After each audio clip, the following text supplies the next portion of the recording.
talking about the monarchy. And basically, if believers would want to talk about the monarchy, as we've heard from our dear people, it is our prayer that indeed they already have the wisdom and the knowledge, and therefore that will not be a problem at all. It's real. Okay, it's real. Thank you. That's right. So it is talking about the political system. The political system, which is basically based on the undivided sovereignty, the rule of a single person, the monarchy. So it implies that there's a supreme authority. There's so much power invested into that authority. And we'll get to ask ourselves a few questions before we get into the main item here.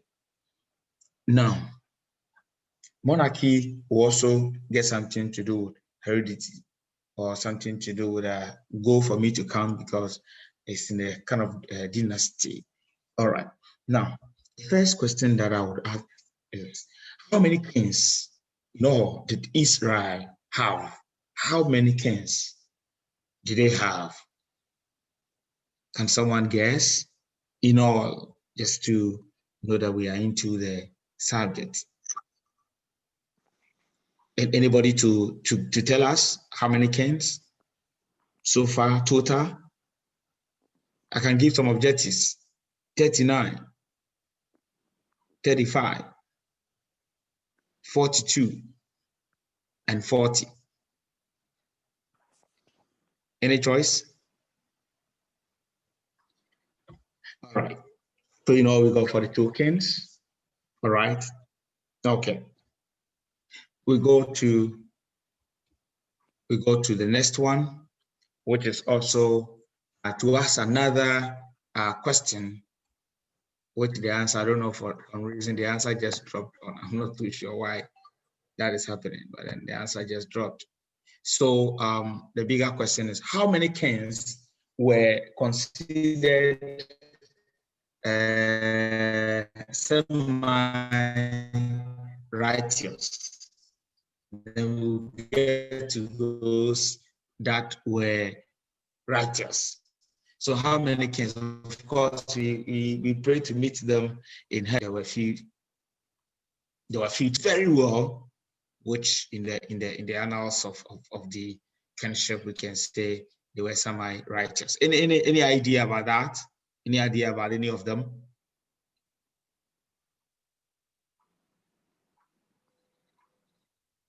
If somebody is talking, then I'm not hearing.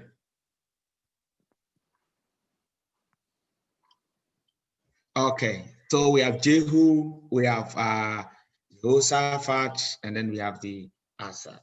All right, we'll get to know about them. This is just to prepare your mind on that. Then again, let me ask another question. How many kings were considered righteous? How many? If it is 2, you can say 2, but the number should not exceed 5.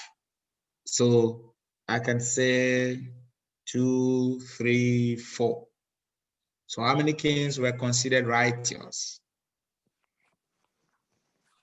Also, we can talk about 3 kings that were considered righteous: David, Hezekiah, and then Uzziah. These 3 kings were considered righteous. So to go back and to just draw the line, you understand that we have semi-righteous, that's not all, but they just got half of it. And so semi-righteous, we'll give it to Jehu, Jehoshaphat, and Asa. And then when we talk about the main righteous persons, we talk about, it does not mean that they never sin, no, but what it means is that even as they sinned, they went to their God, they seek the face of God. And Psalm 51 is such a noble passage that all believers would love to read. Psalm 51, very powerful message that once you fall, you go to God and you seek the face of God. And because we'll be getting into the lives of the kings, let me just brush through today. I'm just doing the introductory aspect that from Wednesday, Thursday, we'll be doing the details. That will be the school of ministry. Today, because we have our mothers and fathers in, we don't want to blow their minds so much into the deeper way. Let us go to why did God want okay, the question, I'm not too sure why I brought this myself, but let's see why I can get rid of this. Okay, so did God want Israel to have a king? Did God want Israel to have a king? And that is the bigger question that I'm asking. No. No. No. Let me still ask the question again. It's true or false? So God did not want Israel to have a king. True or false? True. True. True, right? Yes. It is justifiable, right? You can justify it from your own angle in several ways. When we were in the children's service, that was what we were made to believe. But I'm sure that those of you who have done theology to the highest level will understand that to say yes will call for spending some time to explain yourself, and to say no will also call for some time to explain yourself. So wherefore you say yes or no, true or false. There's some noise at someone's background. Can you favor us and put yours? Very good. Thank you so much. Yes. So those who said true, tell me the reason. Yes, tell me the reason quickly before I go into, so that we will be able to understand the answer when I discuss with you. Did God? Yeah. Okay. God did not want Israel to have a king. True or false? God did not. True or false? All right, Papa, I said true, because if we go back to First Samuel, where the Israel demanded for a king, Samuel told them they have rejected him and the Lord as well, that the Lord was their king. So by asking for a king, they have rejected him. So that implies that God didn't want them to have a king, but he should be their king. All right. Any other person? Yeah, Papa, what I also know is God instituted prophets or leaders for them, but they compared themselves to the other people that they have their king. So why are they not also having a king? Call for when. All right. So they are fighting to have their own king. Okay. I think your line is not so stable. I'm sorry about that. Yeah. All the reasons you are giving are very powerful, and I want to bring it from another angle. Okay. God didn't want him to have a king. I may or maybe some kind of I may 50% agree with you, but not 100%. But God, in his own wisdom, had also said that there will be kings from among them. All right. So to say that now that you're becoming theologians, to say that God did not want them to have a king and just say like that is a very dangerous grounds. Okay. All right, let's go down. God didn't want Israel to have a king.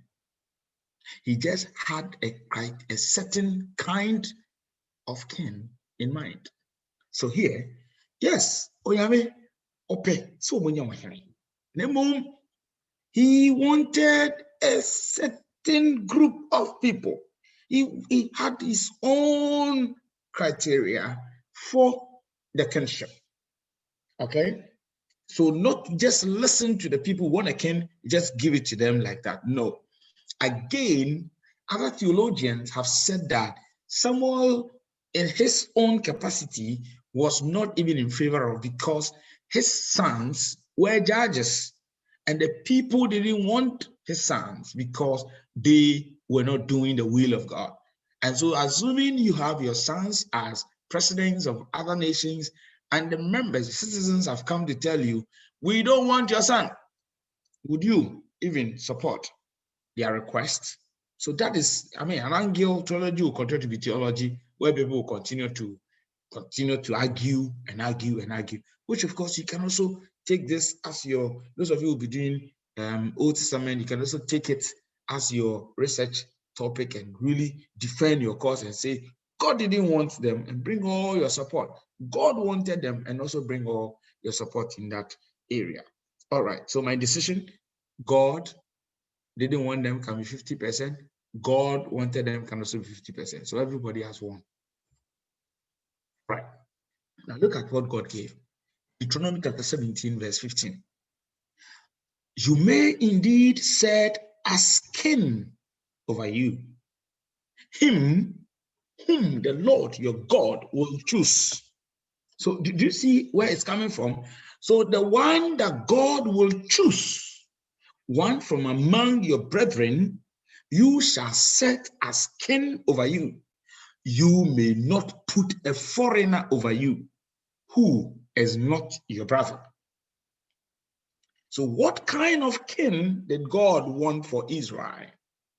So God wanted his chosen to become king over the people. So I'm sure that what this we have in mind to present our case that God was in for the king. However, you cannot do away with the monarchy without reading 1 Samuel chapter 8. You can't stop that. It's a very powerful, and that is the beginning of their cry, a response from the reason for they saying no, and we want this. But however, let us still build a story behind so that when we get there, you understand more. Okay? Now, Deuteronomy chapter 17 is a very powerful one. Verse 14 through to 20 gives the qualifications for Israel's king. So in this regard, that talks about per God's standard. So looking at God's standard, he wanted a king. And so let us please open our Bibles to Deuteronomy chapter 14 to 20, 17, 14 to 20. Anybody can please open for us Deuteronomy chapter 17, 14 through to 20. Thank you.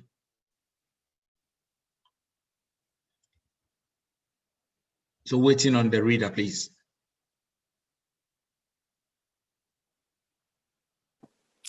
Correct. It reads Deuteronomy 17, 14 to 20.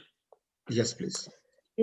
Limitations of royal authority. When you have come into the land that the Lord your God is giving you, and have taken possession of it and settled in it, and you say, I will set a king over me, like all the nations that are around me, you may indeed set over you a king whom the Lord your God will choose. Hello, yes, sweet mom, relax, Gwajidi. You know what? What you read alone, I want all of us to discuss. Then you ask the question, did God really want them to have a king? What you are reading, that part alone, the verse 14 alone, as you're reading, please read that one again. Deuteronomy 17, 14. Okay.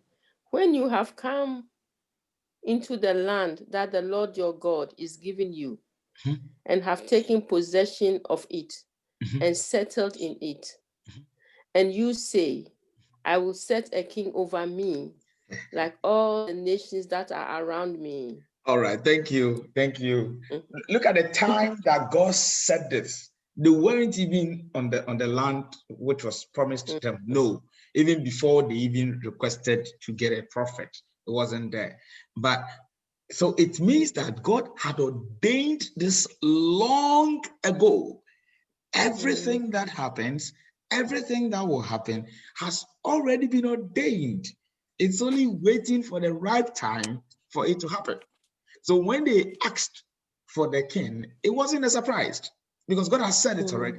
that a time is coming, the law will get to a point, they may need a prophet. And so when they get a prophet, a time will come again, they may need a king. And so God knew that the time was ripe for them. So fellow theologians, please don't run into conclusion and say that, no, God didn't want them to have a king. They are very stubborn. They are very stubborn. God has said already that the time will come. When the time comes and you want a king, please don't deviate from what I'm giving you. Our God is a unique God. Please go to the 15th. Okay. You may indeed set over. Please go ahead. You may indeed set over you a king whom the Lord your God will choose. One of your own community you may set as king over you. So the qualification, the king was to be an Israelite, one of your own. So those who recognize the authority of God. So let the one that recognizes my authority, the one that knows me, not a foreigner. Please, that was the message God gave them. Please continue. The second one. Okay. Okay, let's hold on. One of your own community you may set as king over you. You are not permitted to put a foreigner over you. That's right. Who is not of your own community. Should I continue? Continue for me to get a second point. Okay. Even so, he must not acquire many horses for himself or return to the people. The next one is that the king must not acquire many horses. And can anybody, thank you, that's verse 16a, that's the first part of the 16a. The king that you will get must not acquire many horses for himself. And why? What is the reason for the horses? Let's take, for example, Ghana. In Ghana, which people are so good in cattle and horses, which religion or which region in Ghana? North. So we are just taking that as a picture.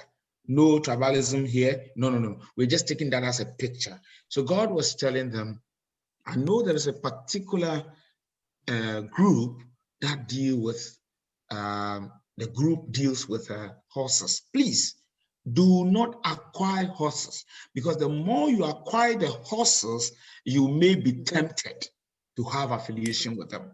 And this is how it goes. Horses came from Egypt, and the horse trading would attempt the Israelites to interact with the pagan people from whom they had been delivered. I've delivered you from there. So don't go there again and follow horses. The king must not acquire many horses. You can get a horse, but don't go and acquire many horses. Thank you. Number 3, still from the same Deuteronomy 17. Okay. You must never return that way, and he must not acquire many wives for himself, or else his heart away. So the king must not take many wives. Oh, Solomon, Solomon. I'm told that Solomon got only 5 wives, true or false?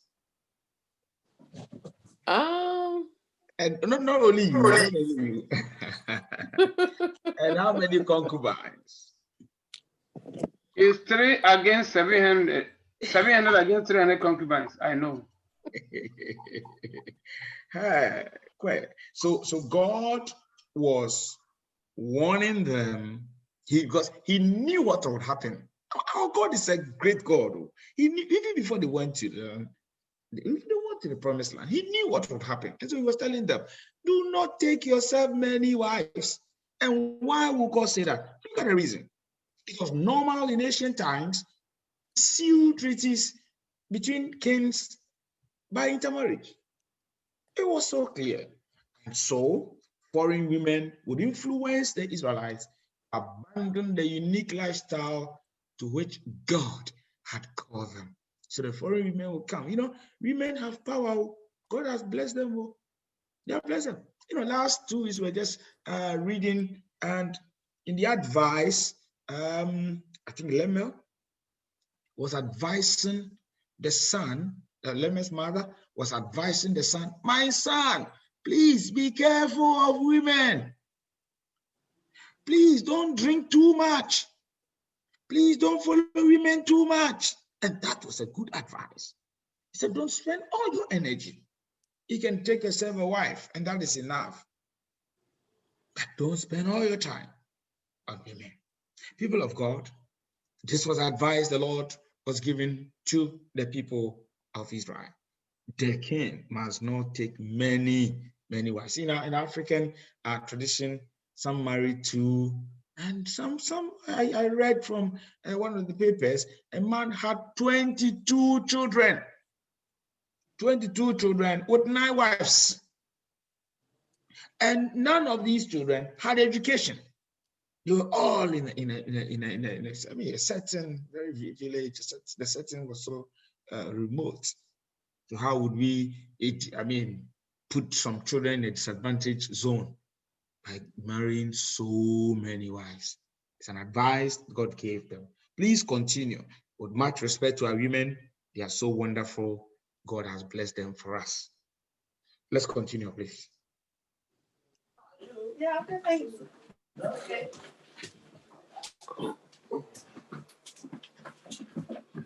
When yes, continue to read, please. Okay. Okay. When he has 17, taken 17, the throne, 17b. 17. Okay. Yes. Okay, he must also silver and gold. He must not acquire in great quantity. So silver and gold, the king must not acquire in great quantity. Before I go to the great quantity, I will not escape this one. This one will not escape me, and I will not miss this one. It's a little Israel's history. Ahab, we all know Ahab, very good man, married a wonderful woman, Jezebel. But Jezebel was good, but something happened. And Jezebel left the settings of the Lord. And look at what happened again, all the disaster that came. Not only that, Jezebel, look at Jehoram. Jehoram also married Athaliah. And it is said that Athaliah and Jezebel had some connection. And then we learned that the consequences that came, Athaliah, after the death of Jehoram, Athaliah, we all know, came to the throne. Athaliah came to be the woman in power, killing all children, all male on the land,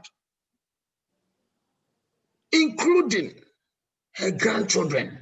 This Athaliah killed them.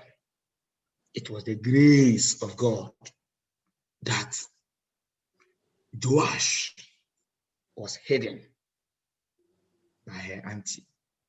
And when Joash was 1 year, they hid him. They hid him for 6 years. When he was 7 years, they brought him to the throne. When Athaliah heard that Joash had been made the king, Athaliah tore the dress. And immediately they seized Athaliah and they killed Athaliah. So in history, Joash was the youngest person who ascended the throne.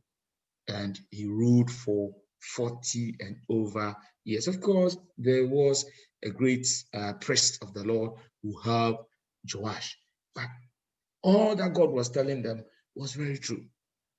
All the things that God told them were great messages that God was warning them.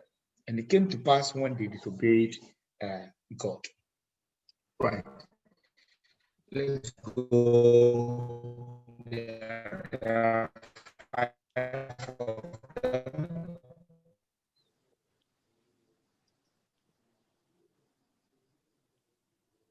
Do not acquire many accolades.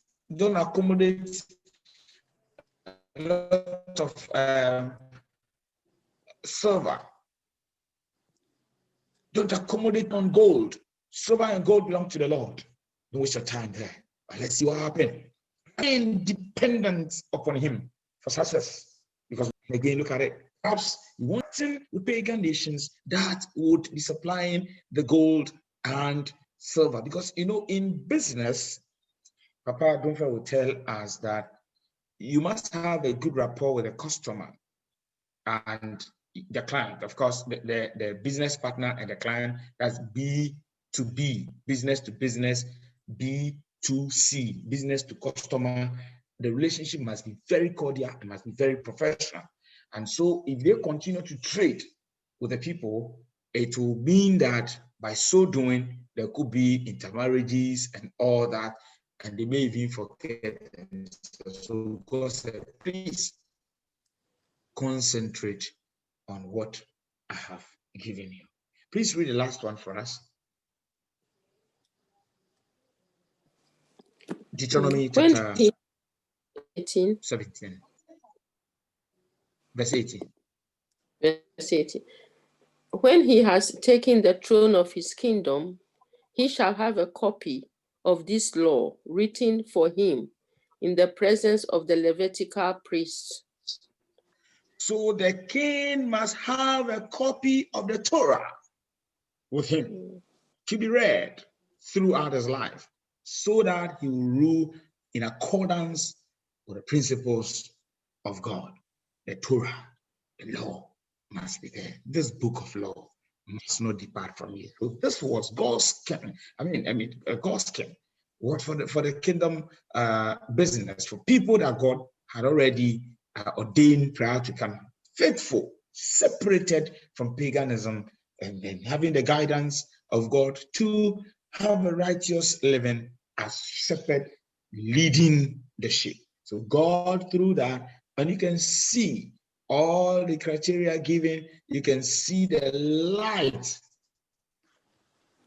running through it, that I want it to be kept so sacred for me, because I want to be on the seat myself.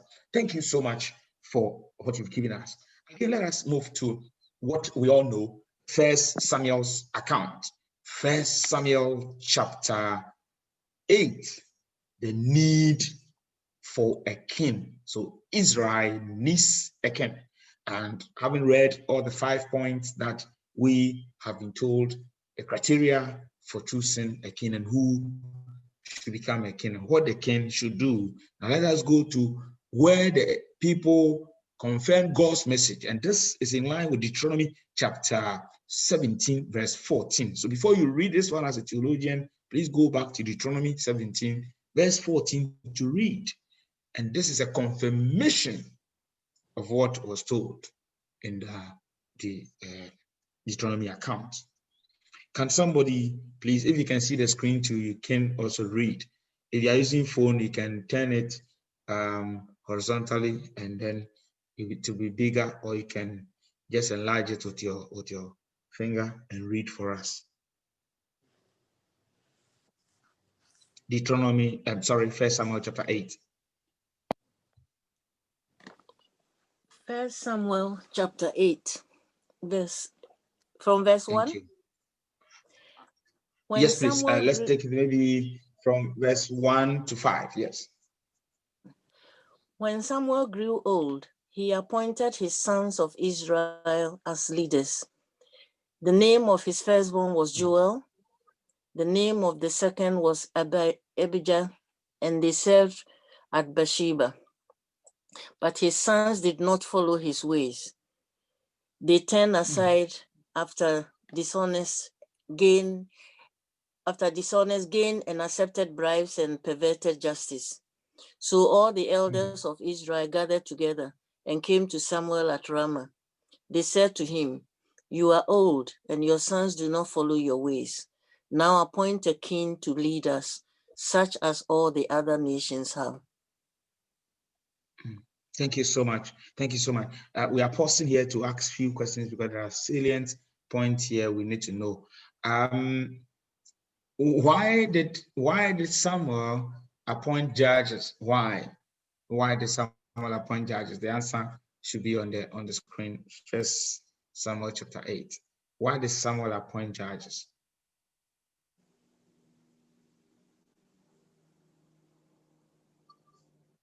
Yes, all still the same Is question. it because he was old?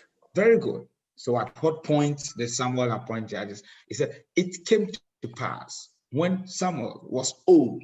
So when Samuel was old. So now, which people became the judges? Which people? His sons. Good. Then the next question, the question is to all of us, please. The next question, what were the names of the persons that became judges? The names, verse 2 of 1 Samuel. Joel and Abijah. Joel and is it Abijah or Abia? I think it's Abia, right? Abia, right? Abijah is David's line. Okay, so Abia. Thank you. Now, which part were they judges, please? Beersheba. Judges in Beersheba. Beersheba. All right, I've underlined it. Beersheba. It's still in the verse 2. So why did the people complain that they needed a king? Why? According to verse 3. No honorable Bible. Because his sons were not following his rules, his ways. Okay. Can someone please, thank you. Can someone please read the verse 3 of 1 Samuel chapter 8? And his sons walked not in his ways, but turned aside after lucre and took bribes and perverted judgment. Okay. So what were the things that they were doing? What were the things that the sons, because this is the point by which you are going to develop into our main monarchy or main kingship system. So we need to understand the foundation very well here. So what were the sins of the sons? Taking bribes. Worshipping other gods. Corruption. Okay, I'm naming. Yes. Can somebody look at it in the verse 3? You can see that they turn after lucre. When we say lucre, lucre is an English word. Lucre is an English word, right? Now, or perhaps you can get it in the dictionary. So in this phrase, they turn after lucre.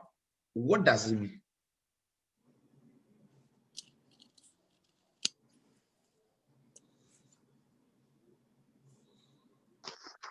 They turned from where their father was worshiping, the God that their father was worshiping.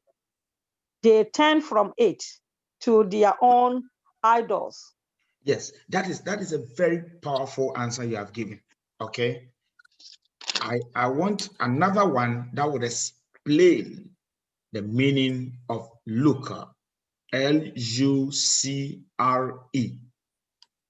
Papa, I will offer. Oh, is someone speaking? Okay. Is someone speaking? I'll defer. So far, I haven't heard any voice. Right. Okay. Right. So I would say that. Lucre would, it's part of the derivative word, that word from which we have lucrative.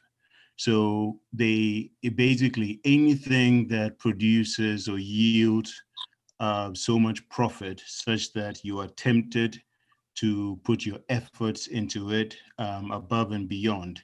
So trying to profit or trying to gain financial wealth, sometimes in a very dishonest way. That's right.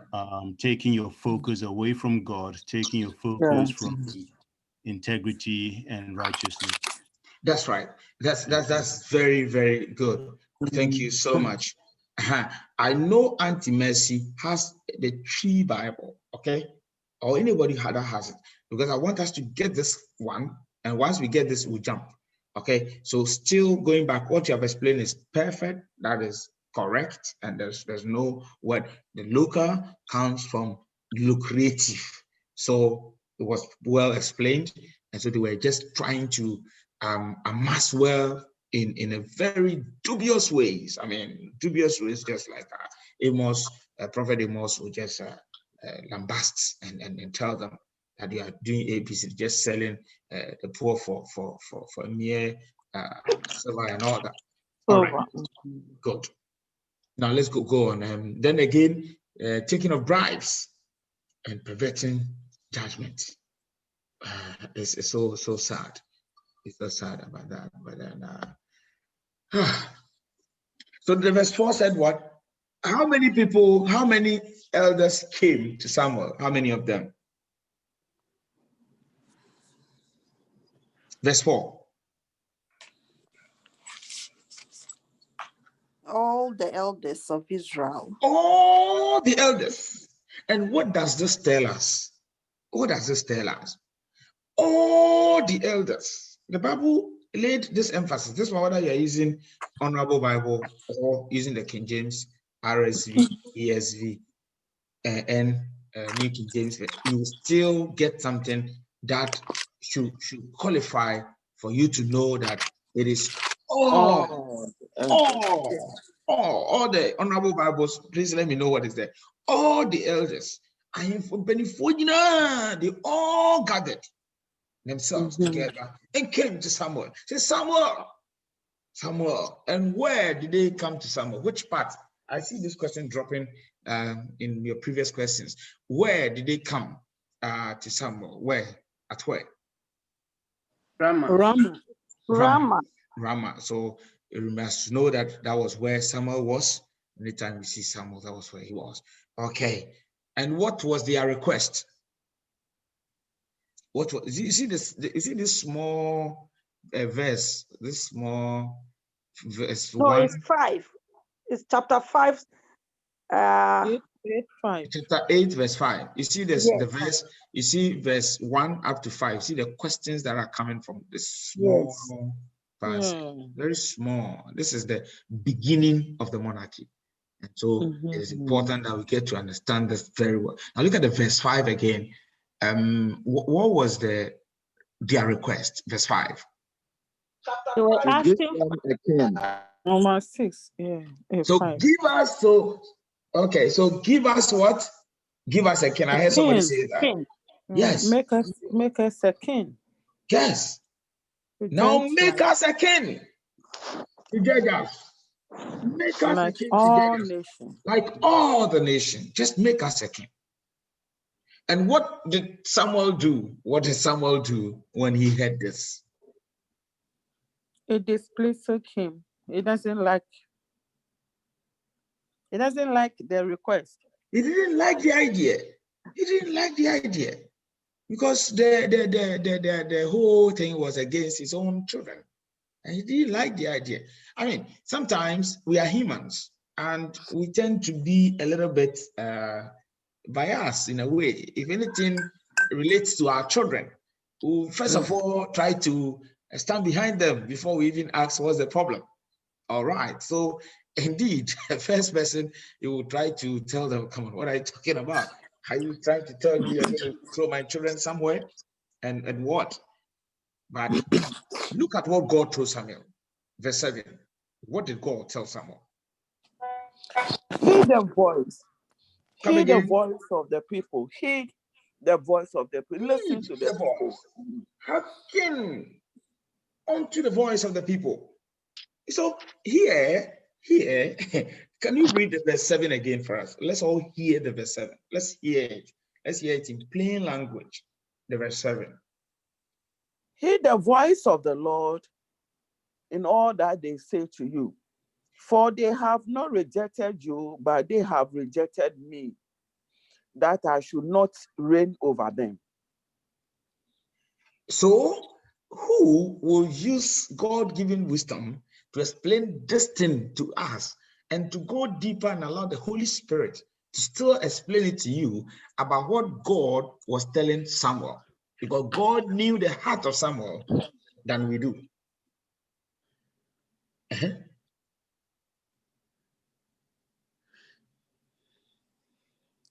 But God knew that Samuel was grieving because the issue involved his children. So God knew Samuel was like, they are against his children. The people are against his children. Now God is trying to explain to Samuel that don't worry, they are not against your children. So don't get offended that they are requesting for a king because your children are judges. It is not your children, but it's me. So the issue is between me and them, not your children and the people. Yeah. See, sometimes we become too personal. We become too personal. Sometimes we take things personal, as our brother has explained. So God was telling him, don't take it personal. Please don't take it personal. It is my work. It is my work. It's not about you. Lord, you see, the people have rejected me. So soon they have rejected. No, they have not rejected you. Some of you are old. Some of you are old. Sometimes the same thing again goes into church leadership. What is happening here? Sometimes move into church leadership. Sometimes people get into some positions, and when it's time for them to step down, they take it personal. Because you don't like me, you want me to step down. But God said, no. That is not about you. It's not about you, but it is about me. They have rejected me. I like it. Then, if you read the verse 8, 9, and 10, I want us to hear it. Please, let's hear it. Verse 8, verse 9, verse 10. Now, someone will go back and spell the things out to them. If you get the king, these are the disadvantages. I never saw any advantage in the statement that came through, Samuel's mouth. He came to spell it to them. If you want a king, this is what is going to happen to you. That is what is going to happen to you. That is what is going to happen to you. And when someone had finished everything, the people still said, Openi Yate, please, we have heard. We have heard what you're telling us. I mean, sometimes God's will come to pass, but it must go through a process. It must go through a process. So with this, what does it tell us as children of God about time with tide?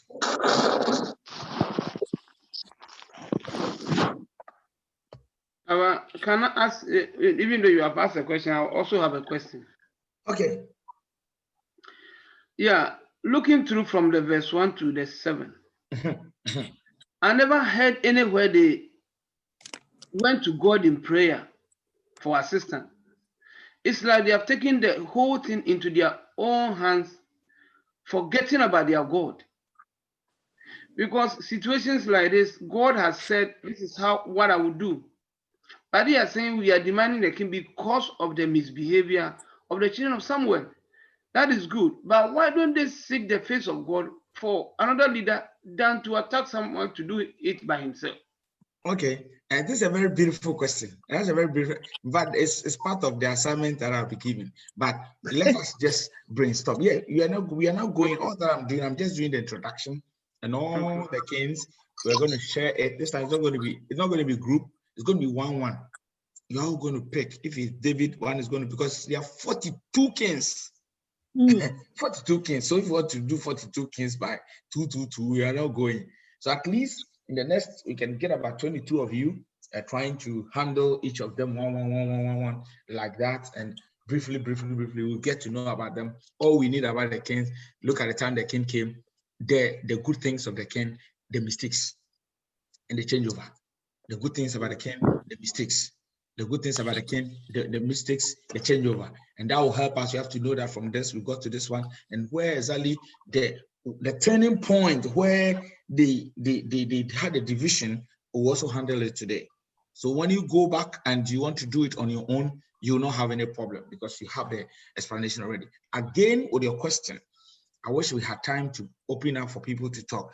But Samuel was the one that was always interceding for the people. Samuel was the one that was hearing the voice of God. So he was a prophet.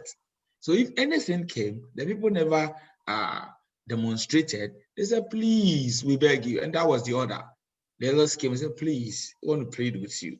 Are you able to tell God to give us a king? And they did the right thing by coming to him for him to say, if you don't take time, the verse 7 will let you jump into conclusion and make a theological error and say that, hey, because they rejected God, and God, we have rejected God in several ways, but his mercies endure forever. And at all times, he gives us more room. He gives us room. We make mistakes, and he wants us to come back to him and ask him for forgiveness, and he will repair us again on our throne. For the sake of time, let me run through so that you're able to get to where we want to get to, and then we'll move. If you read, I wish that we have another person who went to a better school than myself to read it quickly from the verse 8 up to about 17. We just want to hear what Samuel told the people. If you want a king, this is what is going to happen. This is what is going to happen. This, and then where the people said, we have heard, but please still want a king. That is what can someone please pick it quickly? Just run through it for us. From 8. Yes, please. According to all the works which they have done since the day that I brought them up out of Egypt, even this day with which they have forsaken me and served other gods, so they are doing to you also. Now therefore heed their voice. However, you shall solemnly forewarn them and show them the behavior of the king who will reign over them. So Samuel told all the words of the Lord to the people who asked him for a king.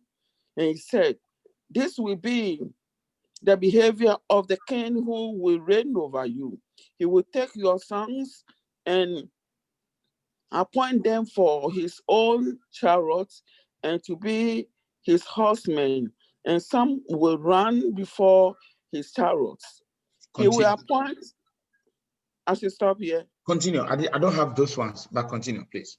Oh, okay. He will appoint captains over his thousands and captain over his 50s.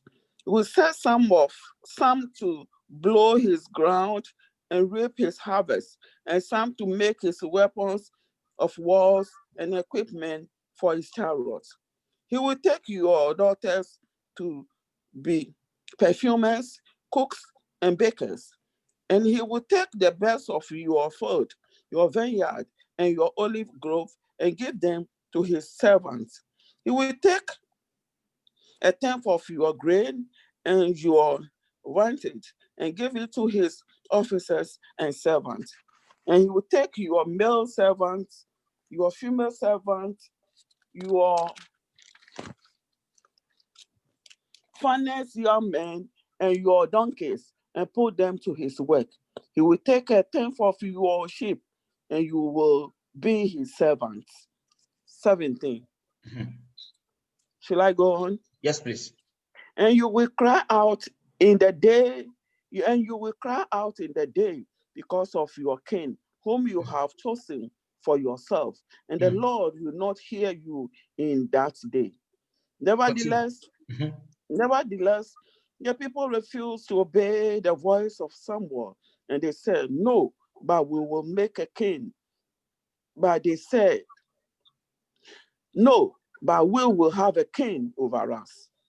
That's right. Now, he also... That's okay. Thank you. Oh, that's okay. Thank you. Okay. So it means that Samuel explained the implication to the people. And yet the people said, yes, we have heard all that you want to tell us. We still want a king.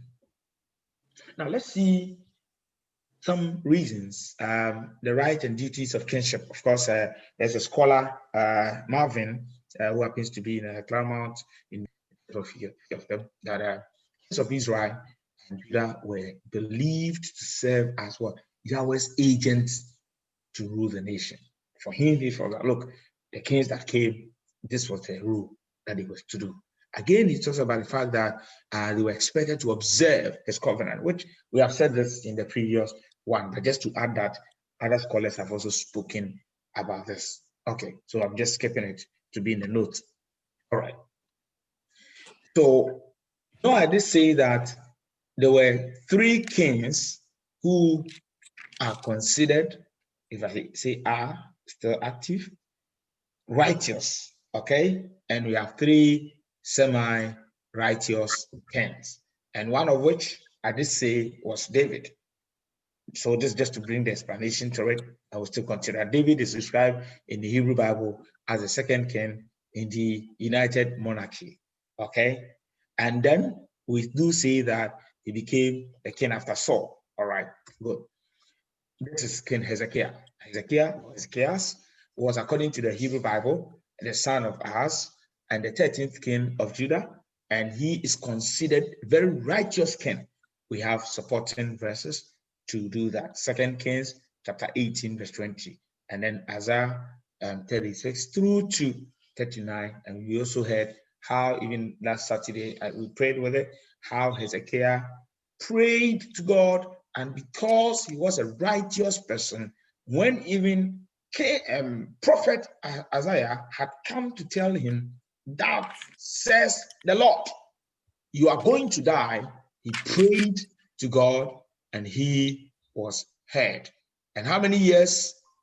Were added to his age? 15. 15 more years were added, and this man lived. Of course, there are other things that happened afterwards. We're not looking at that today. We're not looking at that today. All right. Look at this. King Uzziah. King Uzziah, also what happened to him, the king of Judah, between the 640 to 609 BCE.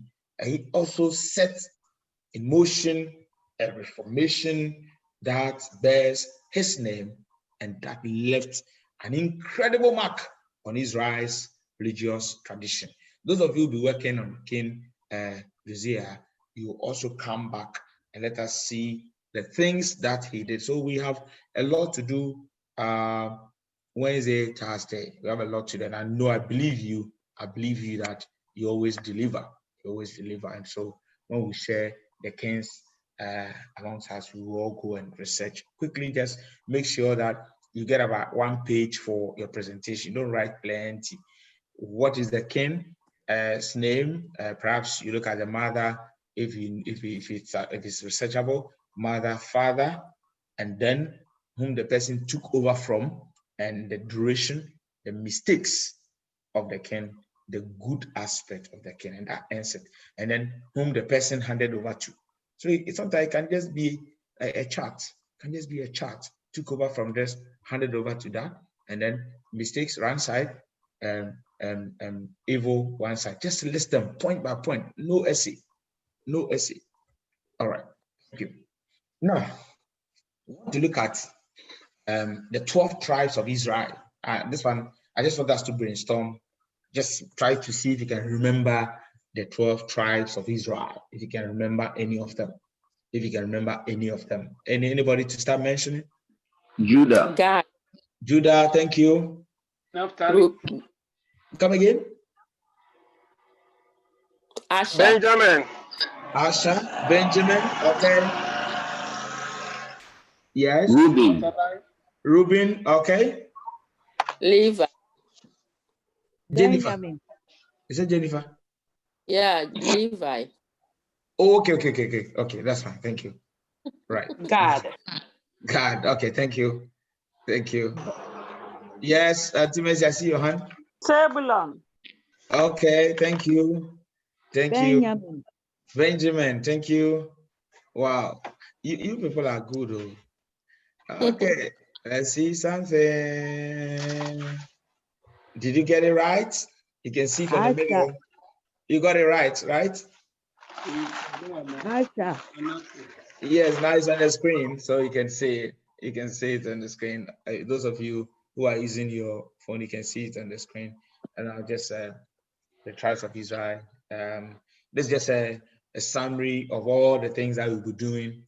Yeah, you can see it from there. You can see from the middle where you have the 12 the territories. You have them around the Levi blessings. You have them around the patriarchs. You have them around the United Kingdom. You have them around and then the divided kingdom, you also have them around. So just let me see if I can get a pointer. Can just get a pointer to just hammer it, because this is the overview. It gives you more idea when you are researching on your own. So if you look at it from that angle, I'm pretty sure you can see the pointer. If you see it from the top, you can see the 12th tribe of Israel, and then you can see the patriarchs. When we talk about patriarchs, who is a patriarch? Please, who is a patriarch? Forefather. Okay, that's fine. The early fathers? Yes, I'm hearing forefathers. I'm hearing early fathers. Any other?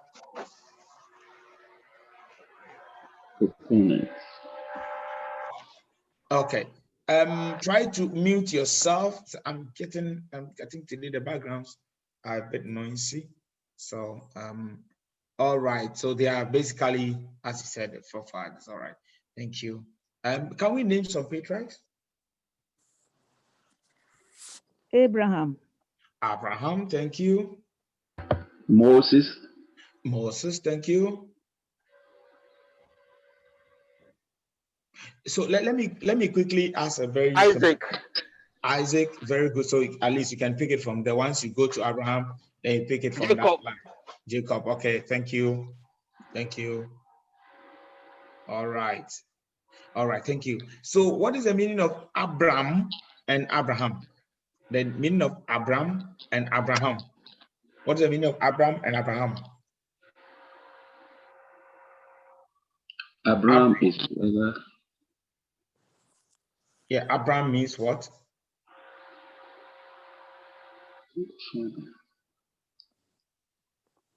Abram, I think those of you in Australia, I was preaching some time ago, and I did say Abram is an exalted father, all right? Exalted father, all right? Fine. So now that you know exalted father, what then is the meaning of Abraham? I think that some noises come from your end, so you always unmute when you want to talk, okay? Thank you. And when you finish, you mute. I think I'm getting the feedback from your end. Thank you. Exalted father for nation. Yes, so that's right. Thank you. So exalted father, and then the Abraham means father of many nations. Okay, I can't ask this without leaving Sarah. So how about Sarai? The meaning of Sarai? Yes, please.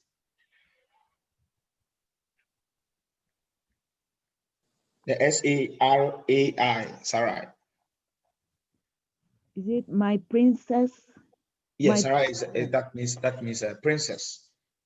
And so when the exalted father's name was changed to father of many nations, then of course her name was also changed to a mother of nations. All right, thank you. I'm sure it's just to refresh our minds on that.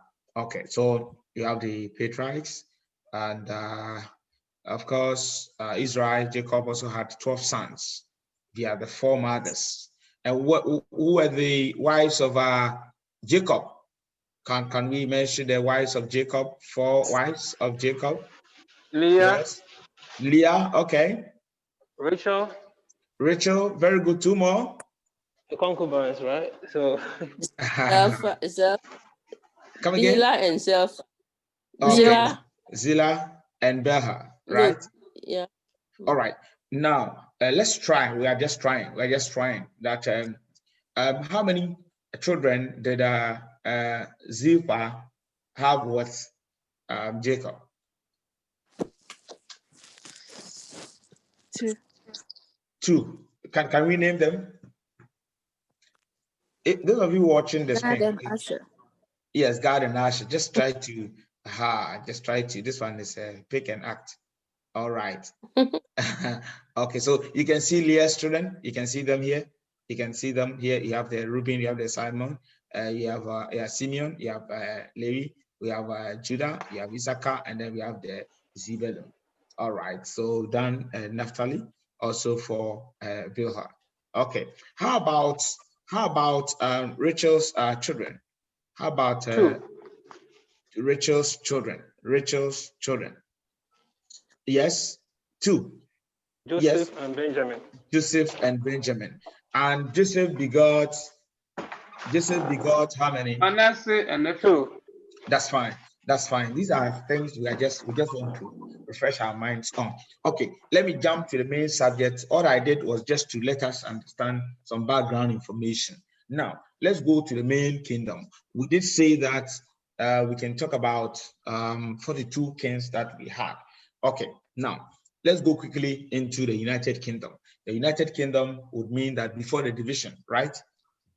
All right. Mhm. Okay. Yeah. And I did say that we talk about the monarchy, talking about the arrangement and political system where a king rules, has authority to rule over the people.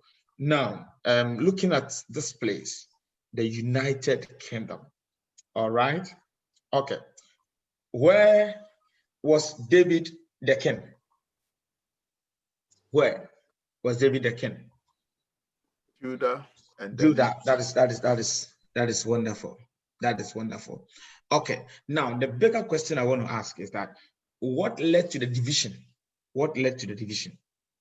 And how many kings ruled over the United Kingdom prior to the divided kingdom?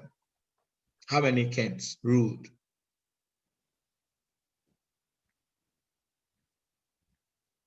Yes, please. How many kings ruled before? Or perhaps in whose time? Or There after were whose 3. death?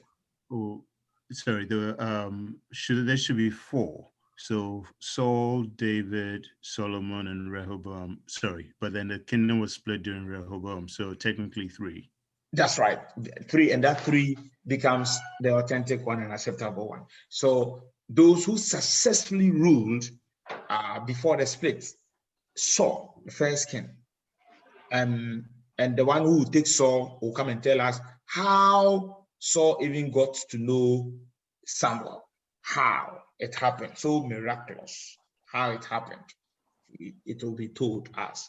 Then again, David came and went, and then the son Solomon also came and went. But during Rehoboam's time, something happened. Something happened. And there is a particular phrase that we do read, and I'm sure the one that will handle it will come and tell us. If your father put one yoke on our neck, Yeah. I think those of you who have been in the class before, we have looked at it again. Add more yoke. I'm putting more yoke on you. I'll put more, very popular passage. We are going to that. And then you can see that from that time, we had a divided kingdom. Sorry, I've been a bad teacher. I should have picked them one by one and make them larger for you. But it's just been one like that. So David, they had a divided kingdom. And then the nation split into 2 generations after Israel and after Judah. This year is happening now, after Israel and after Judah. Okay. So we are getting Hello, it here. Papa. Yes. Somebody talking? Yes. I was reading about the monarchy a little while ago, and I came to this argument somebody was making that the division came as a result of the rivalry between Rachel and Leah, because like they are half brothers. Divisions came before in between them, and that led to the division of the kingdoms. I don't know how far this is true. We will not run away from that fact. We will not run away from that fact. We will not run away. It could be one of them. All right. It could be one of them. Yes. That is a very important area that we'll be looking at, because about how let my son be on the throne. This one said, let my son also be on the throne. This one said the taxes are too high, just lower them for us. So, something will not just happen one day. It will happen through a gradual process. And when there is misunderstanding, then you can get it from there. Again, sometimes just look at your source of information. It's very important. The source of information is very important. If you are looking at scholarly writings, you must always make sure that it's a peer-reviewed and it's been under serious editing before you wisdom. In any case, it's one of the points, right? Okay, but very minor. Okay, thank you.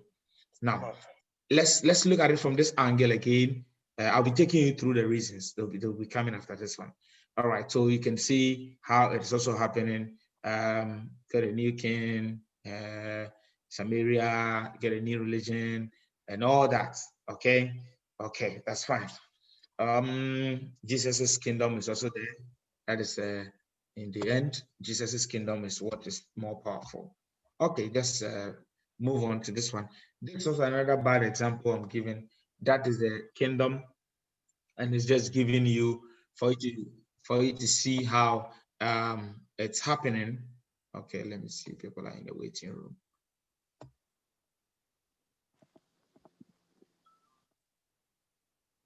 Okay, yeah. So this is how it goes. If you look at the divided kingdom, look at where my marker is, and you can see if you pick the Asa I talk about, Asa very, very good, and you can see that Asa had a very good start. You can see start and you can see end. So we look at Rehoboam, evil. He started very evil, ended very evil. Abijah started very evil, ended very evil. Asa started very good, ended very good. Jehoshaphat started very good, ended very good. Jehoram, evil. Ahaziah, evil. So I always try to summarize it for you before you go and do your main work. Atalia, you know Atalia already. You know Ahaziah, I spoke about Jehoram, you know it. Then, because Jehoram was that is the wife, and then Ahaziah also came, and because Ahaziah was also killed, then Atalia came over and took over, and that was a disaster. And Joash, very young guy, started very well, but in the end became very cruel. Very cruel. Small boy, I do a bit. Now he became very stubborn. Very stubborn. Power corrupt. Hello? I say power corrupt. Yeah. He was when he now got into his 30s, things were very rough. He wouldn't listen to anything. And nothing at all. Even the priest that helped him, couldn't save the son and all that. I'm sure they will bring it. They'll bring it in their findings. Amaziah also there started very good, and Amaziah didn't end very well at all. Look at Uzziah. Uzziah started very well, but Uzziah's end was not so good at all. Ladies and gentlemen, these are just some few things that I'm just trying to let you know. Yotam also started very good and then ended very good. Right. Ahaz, evil. Hezekiah, we say good. Okay. So those who will do Yotam, you still find out if he can be ranked with the righteous, what do you call it, kings. Right. You find out before you confirm. Again, you can talk about Israel. So look at Judah, you look at Israel, look at Jeroboam, the first, evil. And then they have their prophets there. Because prophets, we have done some of the mine. I don't want to hammer so much on them. I want to focus here. Look at Nadab, also evil. Rasha, evil. Oh my God, man. Look at Jehu. That's why I say Jehu here. That's why I said Jehu can be considered as semi-righteous, because he started very well, but in the end, he didn't end very well at all. And we'll know why he didn't end very well. And a few of them as well. So this is just, by the way, a summary of what I want you to see. Why the division will end our discussion today. Why the division will end our discussion today. So let me still ask you, why do you think that they had a division of the kingdom of Israel? If they had a united front where Saul became the king of the people, David nicely came, and Solomon also came, started very well, and he did his own thing on that. Yes, I see a hand. Is your hand up, sir? You're on mute if you're talking. I can't hear you, please.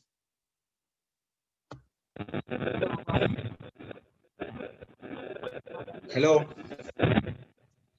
Sorry, your line is breaking. Sorry. Can you hear me? Hello. Yes, please. Please stop. Yes. Yeah, I think that it got divided when Solomon veered off, and God told him that because of what he's done, he's going to rip off the kingdom. Okay. Okay. Yeah, that's where he's speaking it from the Genesis. Any other, please? Thank you. Any other, please?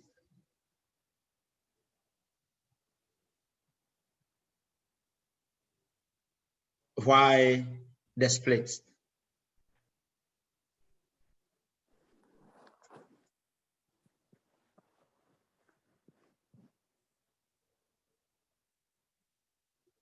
Hello. Yeah.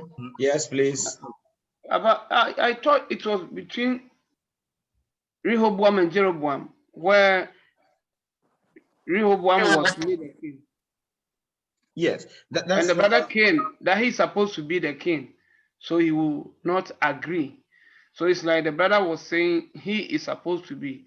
So that called for the division that I want to be. And part of the people went to join the younger son as against the older son. Then that called for the division. Okay, that is also there. That is we okay. Let's divide it into family, and then we come to the political, where taxations and others are also there, right? So we are picking it from the family dynasty kind of a rough roads or misunderstanding that came there. But are we able to turn our Bibles to 1 Kings chapter 12? 1 Kings chapter 12, then plus 2. So 1 Kings chapter 12, verse 14 can give us something. And then similar thing can also be gotten from maybe 2 Kings chapter 10, verse 11. Yeah. 2 Kings chapter 12, verse 11. 2 Kings 10, 11. And then 1 Kings 12, 14. Yes. If you even pick from 12, 11, 12, 13, 14, you get the deeper understanding more, right? Yes. Anyone that has opened can please read for us. 1 Kings chapter 12, verse 14. He spoke to them according to the counsel of the young men, saying, my father made your yoke heavy, but I will add to your yoke. My father disciplined you with whips, but I will discipline you with scorpions. Take this passage very carefully. Take it and note it very well. It can be asked at various exams. What was a statement that the son Rehoboam made? And if my father lessened the yoke, then I will increase it for you. Okay. Are you reading from the Honorable Bible? Which Bible is that, please? I'm reading from the ESV. Beautiful, beautiful. All right, thank you. Okay, so let's quickly go to what I was able to write down. Right, so factors that led to the separation, factors that led to the separation of the kingdom, right? Factors that led to the division of the kingdom of Israel. Okay, now, first point, foreign wives. Solomon had married many foreign princesses who did what? Who bought high idols with them and worship foreign gods. And you know this came, especially when we're reading Deuteronomy chapter 17, verse 17. Tell the kings not to take many wives. Tell them. So Deuteronomy 17, 17a, it was clear there. So when they started, then gradually it was coming because they would disobey God.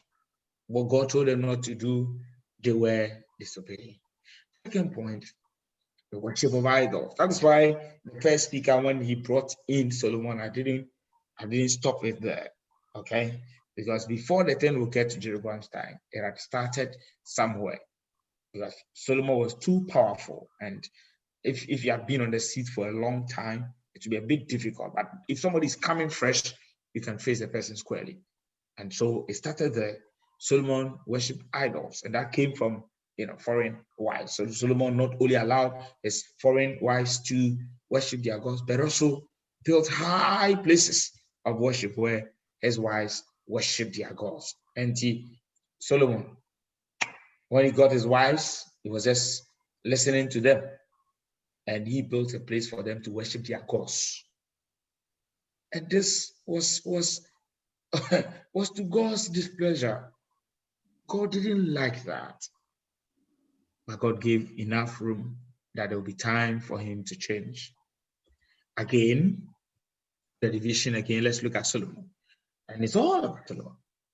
Solomon broke the covenant with God. Can we please read, because the reason is a point of departure. Can we please read 1 Kings chapter 11, verse 9 and 10? Can someone please read that for us? Solomon broke the covenant with God by disobeying his commands not to worship foreign gods. We just want to know what is there. Honorable Bibles. Yes. Kings chapter 11, verse 9 and 10. And Yes. the Lord was angry with Solomon because his heart had turned away from the Lord, the God of Israel, who had appeared to him twice and had commanded him concerning this thing, that he should not go after other gods, but he did not keep what the Lord commanded. That's right. 11. 10. That's right. Thank you. Thank you. That's okay. And you can see clearly, it's so straightforward. So, people of God, I am sure we are not blaming Rehoboam too much, but we are looking at where God. So sometimes God will allow the thing to happen the way he wants it. Human might think and blame others for it, but God will allow it when he wants to add it. Let's look at this one. Then look at this one. So all the things had happened between Solomon and God. Sometimes, that's why the Bible said that our forefathers have sinned. They are no longer there. The kingdom did not divide the time Solomon was on the throne. It was when he had left. And now look at what happened. Taxation over taxation. In order to support his harem of wives and courts officials, Solomon needed a lot of money. And this he got by overtaxing his subjects. Oppression. Uncle Peter, is that how many wives did Solomon have? I said 700 as against 300 concubines. That's what I know. 300 against 700. 300 wives and 700 concubines. No. The wives were 700, right? I see. I'm sure this why you should have it.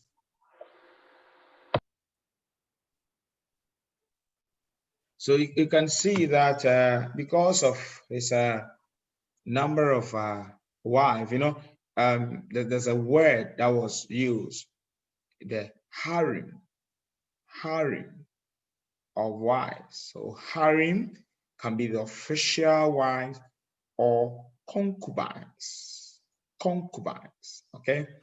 And court officials, all right? So he wanted to satisfy them. 300, 700, 1,000. So he just building houses for them and all kinds of things. Oh man, too bad, right? All right. So this was another key reason. Now look at this one. Forced labor. So Solomon spent years and a lot of resources building his own palace in the temple. Project made him introduce forced labor in Israel. Whether you like it or not, you will do it. Papa? Yes, my brother. Yeah, with regards to this taxation issue, and because you have to pay all the wives, the Bible was written 1,000 years ago, but it is genuine today. It is happening in our generation to the same thing, political leaders and kings, and it's amazing. Yes. It's because of it's human nature. It's human nature. Things that happened in scripture keeps repeating, the things keep repeating themselves as the days go by. Gradually, it is going. It is going. Right. So this would have been very good. Solomon was too powerful. I mean, and he's so wise. I mean, wisdom. The man is knowledgeable. Solomon is very knowledgeable. We call him the Kohelet. Very powerful. And that is why, if you look at Proverbs, I mean, just listen to the wisdom of this man and look at Ecclesiastes. I mean, look at the words there, the man of wisdom. And so it could have been very difficult for the kingdom to be divided in this time. No doubt about that. You can't, I mean, you dare not go to this man and say you want to divide the kingdom. I mean, who do you call? You go with your head. So when his son came, that was a beautiful period for the son to have won the support of all the people. To have won the support of all the people.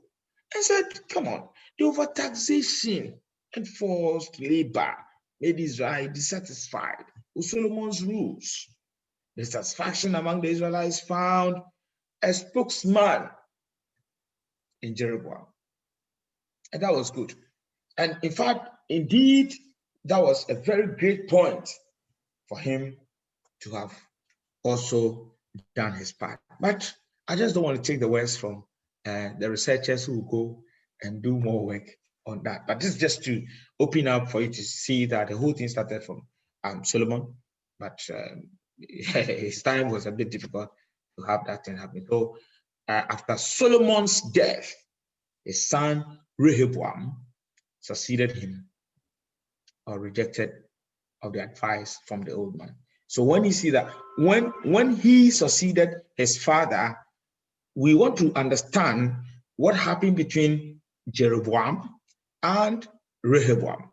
It's an assignment. We need to look at that and we have to consider that. And then the advice that he rejected, and this can be found in the passage that I made us read, just one of them, that and behold, there came a man of God about, right? Okay, let me check the quotations I gave you. Yes, the quotations I gave you, 1 Kings chapter 12, verse 14. Can someone read the verse 14 for me? Verse 14. 1 Kings chapter 12, verse 14.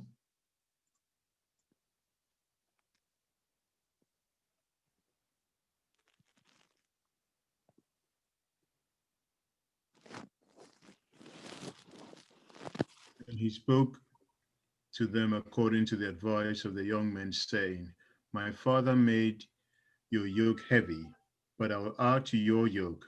My father chastised you with whips, but I will chastise you with scourges. So in effect, to all of us, how do we understand this heavy statement which theologians have picked it up into higher level? What do we make of this statement? What does it imply?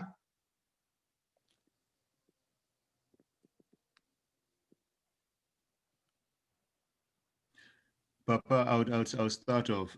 Basically, he was trying to say that if his father was harsh in his treatment of the people, he effectively was putting up a signpost to say that he was going to be cruel to the people. Clearly telling them that whatever you had, multiplied by 2, and that's the reward you're going to get if you disobey.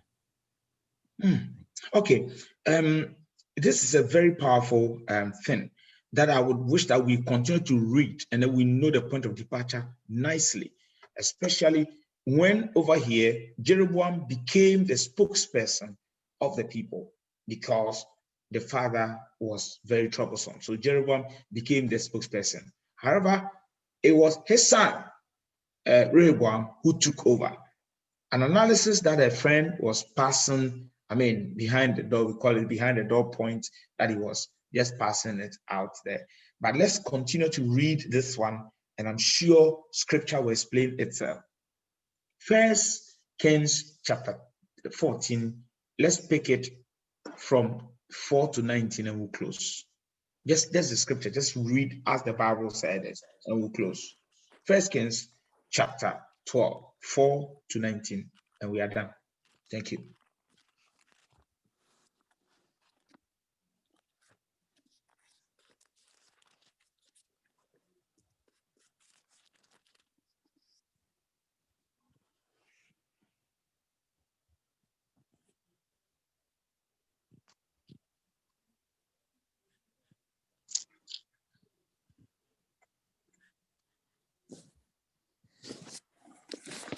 Yeah, yes. First Kings chapter 12.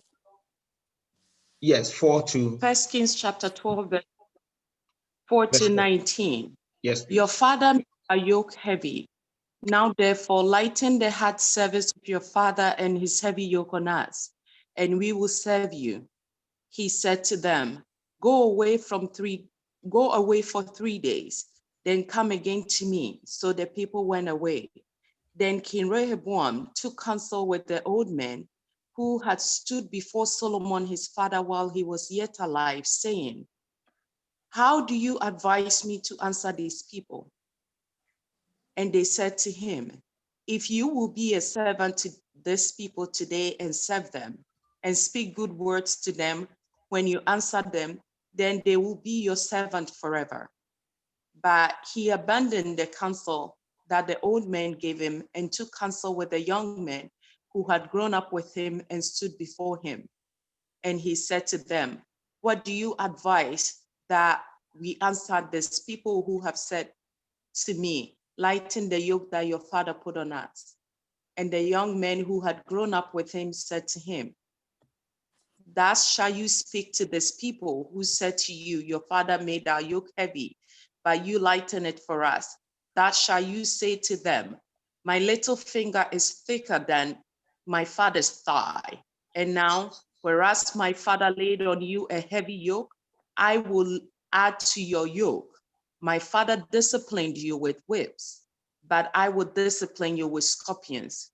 So Jeroboam and all the people came to Rehoboam the third day, as the king said, Come to me again the third day. And the king answered the people harshly, and forsaking the counsel that the old men had given him, he spoke to them according to the counsel of the young men, saying, My father made your yoke heavy, but I will add to your yoke. My father disciplined you with the whips, but I will discipline you with scorpions. So the king did not listen to the people, for it was the turn of affairs brought about by the Lord, that he might fulfill his word which the Lord spoke by Ahijah the Shilonite to Jeroboam the son of Nebat. And when all Israel saw that the king did not listen to them, the people answered the king, What portion do we have in David? We have no inheritance in the son of Jesse. To your tent, O Israel, look now to your own house, David. So Israel went to their tent, but Rehoboam reigned over the people of Israel who lived in the cities of Judah. Then King Rehoboam sent Adoram, who was taskmaster over the forced labor, and all Israel stoned him to death with stones. And King Rehoboam hurried to mount his chariot to flee to Jerusalem. So Israel has been in rebellion against the house of David to this day. Amen. That's it. To this day. To this day. Let us all note this quotation, the 10, the 12, verse 10 and 11. But you shall speak to them, my little finger is thicker than my father's lions. My little finger is thicker than my father's lions. Whereas my father loaded you with heavy load, I will add to your yoke, my father. The discipline that my father gave you, I'm going to add to it. People of God, that will bring us to the end of the beginning of the monarchy. We will arrange the groups. This one not in groups. This is 1:1. Yes. So after the class, our class captain arrange them. Arrange the kinship. By the names there, right? Everyone pick one, whatever the case is you're going to do. Please write the assignment, how it's going to be. All that we need from you is what led to the person coming to the throne. That is all we want. Whether the person, someone died before he came or not, just let us know that one. And whatever led to the person's coming on throne should be in a sentence, not 2 sentences, a sentence. So Atalia was taken over by Joash because Joash was 7 years old. And they feel he can take the throne. Solomon died and Rehoboam took over from him. Now we move. Then it comes. Saul. God rejected Saul and David took over. I mean, we want to know something. What led to that for him to take over? And then what led to the person before, what led to the successor? Like the person died and then was taken over by this.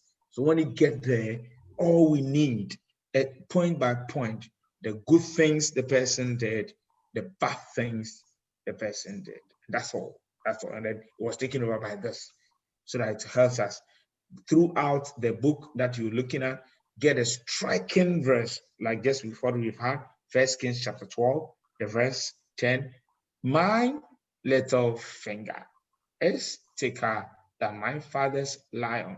And this is a question you can get in any entrance, whether Harvard, Oxford, any entrance, biblical entrance that you're going in Old Testament, you will get it hidden.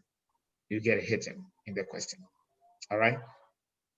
All right. So I'll pause for 5 minutes. And if you have any question, you can ask and we'll be done for today. Thank you so much. Yeah, Papa, I suggest the way you want it to be done, could you please post it on our line so that I will take it from there and then arrange them one by one? Yes, that's all that I'm saying. One, the number one is, okay. 1, how did the person come to power? How did the person come to power? Number 2, whom did the person take over from?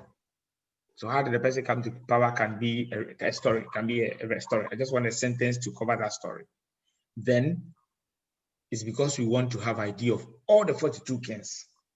Then the next point will be whom did the person take over from? Once that is done, it's okay. For the sake of exams, if you are able to tell us this person's mother is A and father, so of course you have to tell us something about the family, like the mother, the father, and if the person married. But you can't list all the wives of Solomon, I guess. So mother, father, of course, spouse. Okay, spouse, mother, father, spouse, maybe children. Just list like that. So mother, father, spouse, children. At least one know the family tree. All right. If you want to talk about the unit family, it could be the spouse and the children, but just bring the father, mother for the sake of being able to relate. Then the next point is good aspect of his kinship, and then the bad aspect, right? And that's it. You're done. You're done. Please list them point by point, as I did mine. Mine, I added some flesh because I wanted to explain to you. But what we just need a point. And please, all you need is try to support with Bible passages. If you don't expand it, if it is John, if it is 1 Kings 12:10, just write 12:10. Leave it for us like that. Just leave it for us like that, and then try throughout the story. The bad aspect of the king, just get a memory verse on that. The good aspect, get a memory verse, a memory verse that speaks it, just like Jehu, just like what do you call it, Jehoshaphat, just like Hezekiah, where I was able to release a passage just to let you know that it was written in the book, just to confirm your point on that. I'm sure we'll be able to do. So we'll also do it. We will meet, God willing, Thursday. We'll meet Thursday. Is it Thursday? Yeah. We'll meet. Is that Thursday? The other day we met Wednesday. Do we meet Wednesdays? No, Thursdays. That's Thursdays. Okay. So we'll meet Thursdays. So please try to arrange it from the first one, from Samuel, from Saul through to David, to Solomon, in that order, to Rehoboam, in that order. Yes, in that order, up to where we'll get to, so that the story follows. So if this one delivers, another person comes in that order. So please, the presenters, try as much as possible to present so that we follow the story. Sometimes when the presentation comes and we don't get those that are supposed to be speaking before us, we get a little bit of problems. All right, anybody to share anything with us briefly, then we can go. Thank you so much. I can now leave the YouTube now. Thank you. Those of you who listened today, we looked at the monarchy, how Israel changed from the prophetic zone into asking for a king. And I'm still asking whether you're watching it on YouTube later on or now, whether it was wrong for Israel to ask for a king, or it was not wrong for Israel to ask for a king. You can do your search and get the answers for yourself. My name is Awuku-Gyampoh. May the Lord bless you. Credit to the North America Australia Presbyterian School of Ministry. I am the coordinator of the School of Ministry. God bless you.